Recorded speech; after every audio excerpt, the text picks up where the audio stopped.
So in the car with me now is the regional CEO for Danfoss, Adam Jędrzejczak. It's great to see you again. Yeah, it's a pleasure on my side. We are here in Katowice at COP24. A very important event. This is the conference of the parties. They are meeting every year to secure that we can prevent the increase of the global warming. You know, over the last 20,000 years, we increased the average temperature on our planet by 4 degrees centigrade. And then if we do nothing, until the end of this century, we will achieve exactly the same increase. So imagine that, you know, what can happen actually, what type of the damage we can do to our planet and to ourselves. So here we are in Katowice. It's a major city. We wake up in the morning, we look outside, and it's a bit of a gamble what you see out there. Yeah, it's actually a little bit puzzled me, because you know, I also wake up in the morning and I open the window, and through the window you can see a little bit of mist. But then I was concerned about whether this is a mist or a smoke.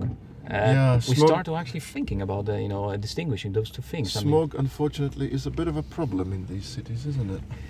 The biggest problem that we are facing now is the emission of the smoke from single-family houses. We are wasting a lot of the energy, and just for example, when we are taking a shower in the morning, we still keep the water running until we're coming back from work to have a shower? Not usually, no. Not usually. The question is why inside our houses we are keeping the temperature, which is considered as a comfort for us, for all those hours that we are spending outside of our premises. The energy efficiency means that we are dedicating the right temperature in the right moment, in the right place. According to the World Health Organization, out from 50 polluted cities in the EU, 33 are actually located in Poland. So we have 2/3 of Europe's most polluted cities in this country. We are normally talking about a couple of things which are a roots of the problems. One is definitely quality of the fossil fuels that they are burning in a single or individual boilers. The other thing is also the energy efficiency of those houses, and 70% out from those stocks are very low effective from the energy point of view. So not only are we burning lots of dirty fuel, we have to burn more of it because we're not heating the houses efficiently enough. Absolutely, and there's you can say a solution for that. Maybe this is not very simple, but at least we need to think comprehensive. We need to talk about a complete modernization. I think we have 3 pillars. One is the isolation, definitely important, but then we're talking about a source of the heating and the regulation, so the control of the energy flows inside the buildings. We need to remember that 1 degree of centigrade means 6% savings of the energy, which means also it is a savings for our pocket. This is how the maths works. This is a simple maths, and every degree translates into money saved. Absolutely. It's all well and good saying, okay, we need to be more efficient. The next question is, do we have the tools and all the building blocks to make it happen?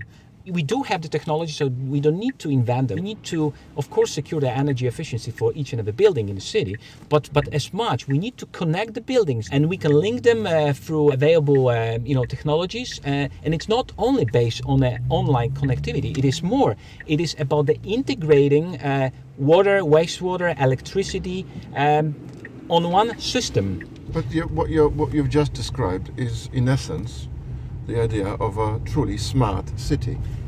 There are not smart cities without smart citizens. So we need to secure that people will be also aware of the technology. So we need to educate them. A very good example of connecting the buildings in a smart way is, for instance, supermarkets. 3% of the global energy usage is actually dedicated to refrigeration. The cooling process has the side reaction of this, which emits releasing heat up. out the back. Exactly. We can actually now, with the technology, available technology, we can recover this heat and redirect that back to the heating installation. A lot of the supermarkets already in Germany and in Norway, they are doing that. So recovering the heat, and then itself they are independent for the heating, and also by connecting to the two-ways intelligent grid, they can also heat the buildings around.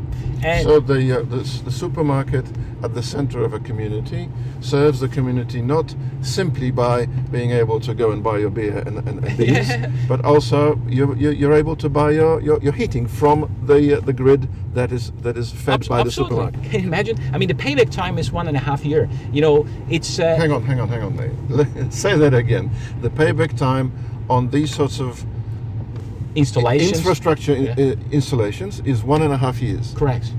What is your climate message to the world? I think the most important for me and for us is that the message that we are not owning this planet, that we borrow that from our future generation, and then we need to return it back with the same conditions or even better.